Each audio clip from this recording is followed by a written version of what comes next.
Meu nome é Elisa, e por 5 anos eu fui invisível na casa da família Andrade. Não invisível como um fantasma, invisível como alguém que existe apenas para servir. Eu limpava os pisos de mármore que brilhavam mais do que meu próprio futuro. Eu engomava as camisas do Sr. Ricardo, arrumava os vestidos de grife da Sra. Beatriz e sorria, sempre sorria, enquanto o filho deles, Tiago, derramava vinho de propósito só para me ver ajoelhada limpando. Eles me chamavam de a garota da limpeza, mesmo depois de 5 anos. Nunca Elisa, nunca um nome. Na festa de aniversário de Beatriz, ela me mandou buscar gelo na frente de 20 convidados e disse, rindo, essa aqui nem sabe ler o cardápio. Imagina administrar algo. Todos riram. Eu também sorri, porque eles não sabiam o que eu carregava dentro de mim. O que ninguém sabia, nem mesmo Tiago, que gostava de humilhar-me, era que eu não era apenas uma empregada. Eu era filha de Eduardo Cardoso, o homem que 20 anos atrás havia construído metade dos negócios que sustentavam a fortuna dos Andrade, antes de ser traído e apagado da história por eles mesmos. Eu não estava ali por acaso. Eu estava ali porque prometi ao meu pai, no seu leito de morte, que um dia recuperaria tudo o que nos tiraram, e que a família Andrade se ajoelharia diante do nome Cardoso outra vez. Cada humilhação que eu engolia, eu guardava como prova. Cada documento que eu via passar pela mesa do escritório enquanto limpava, eu memorizava. E na noite em que descobri a pasta escondida no cofre do senhor, Ricardo, a pasta com o nome do meu pai nela, eu soube que o relógio finalmente havia começado a contar a favor de mim. A pasta continha mais do que eu imaginava.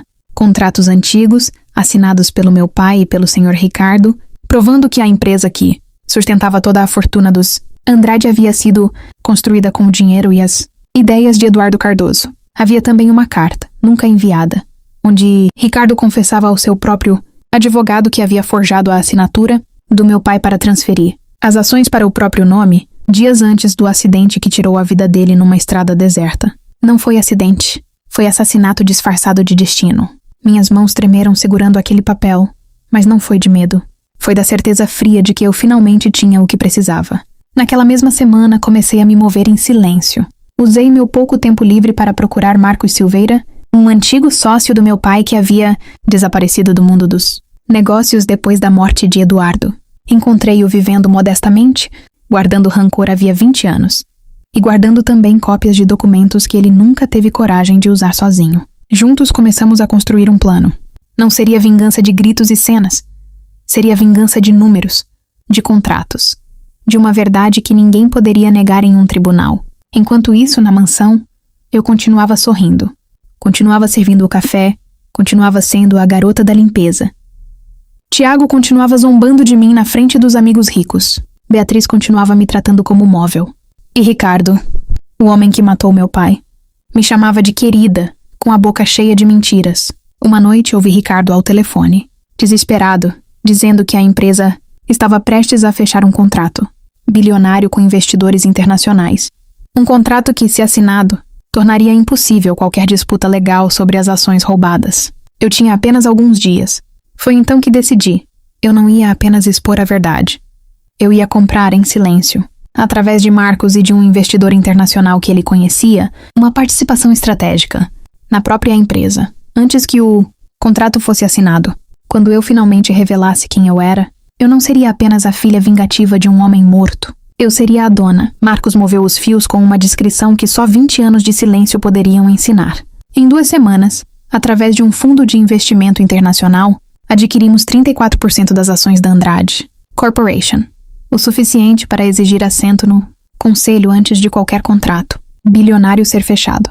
Ricardo não fazia ideia de que a investidora estrangeira misteriosa por trás da movimentação era, na verdade, orientada por mim, a garota que ainda lavava seus pratos todas as noites. Na manhã da reunião do conselho, eu troquei o uniforme cinza pela primeira vez em 5 anos. Vesti um terno preto que Marcos me ajudou a escolher. Peguei a pasta com os documentos originais, os contratos, a carta confessional, os registros bancários que provavam a fraude. E caminhei até a sala onde Ricardo, Beatriz e Tiago estavam sentados, esperando os novos investidores. O silêncio quando entrei foi mais alto que qualquer grito. Beatriz derrubou a xícara de café. Tiago ficou branco. Ricardo se levantou tão rápido que a cadeira caiu para trás. Elisa, ele sussurrou, como se meu nome fosse uma doença. O que você está fazendo aqui? Meu nome completo, eu disse, colocando a pasta sobre a mesa de mármore. É Elisa Cardoso, filha de Eduardo Cardoso, o homem que vocês mataram para roubar essa empresa. Abri a pasta. E a partir de hoje, eu possuo 34% dela, o suficiente para bloquear qualquer contrato, qualquer venda, qualquer decisão, até que a fraude que vocês cometeram seja completamente exposta em tribunal. Ricardo tentou falar, gaguejando desculpas que morreram na garganta. Beatriz olhava para mim como se estivesse vendo um fantasma vestido de vingança. Tiago, pela primeira vez em 5 anos, não tinha nenhuma piada para fazer. Eu me virei para sair, mas parei na porta. Ah, e Beatriz, eu disse. Obrigada por me ensinar a sorrir mesmo quando estou destruindo alguém. Aprendi com a melhor. Os meses seguintes foram uma queda lenta e pública para os Andrade, exatamente como eu planejei. O processo judicial expôs tudo. A fraude, a falsificação, o acidente que na verdade foi assassinato encomendado por Ricardo para um motorista que, sob pressão legal, finalmente confessou. As manchetes chamavam de o maior escândalo corporativo do ano. Os investidores internacionais que Ricardo tanto queria impressionar se afastaram em massa, com medo de qualquer associação com o nome Andrade. Beatriz tentou se distanciar, alegando não saber de nada, mas os extratos bancários, com sua assinatura autorizando pagamentos de silêncio para funcionários, que quase falaram a verdade anos atrás, contavam outra história. Tiago, sem a fortuna da família para sustentar seu estilo de vida, desapareceu dos círculos sociais onde antes reinava como príncipe. Ricardo foi preso 3 meses depois, no mesmo tribunal onde 20 anos antes havia jurado nunca mais falar o nome Cardoso. Eu comprei o resto das ações em leilão judicial, a preço de ruína. A empresa que meu pai construiu com as próprias mãos, que carregava seu nome apagado da história por 2 décadas, agora se chamava oficialmente Cardoso Global, escrito em letras douradas na fachada de mármore, onde antes estava gravado Andrade. Na noite da reabertura, em uma festa que reunia a mesma elite que antes ria de mim pedindo gelo, eu subi ao palco vestindo o mesmo tom de vermelho que Beatriz usava quando me humilhava. Ergui uma taça e disse apenas uma frase, olhando diretamente para as câmeras. Nunca subestimem a garota que limpa o chão. Um dia ela pode ser dona do prédio inteiro. Meu pai não estava ali para ver, mas eu sabia no fundo do meu coração que finalmente ele podia descansar. A promessa feita ao seu leito de morte havia sido cumprida. Não com gritos. Não com ódio visível, mas com paciência, inteligência e a mesma calma que eles tanto zombaram.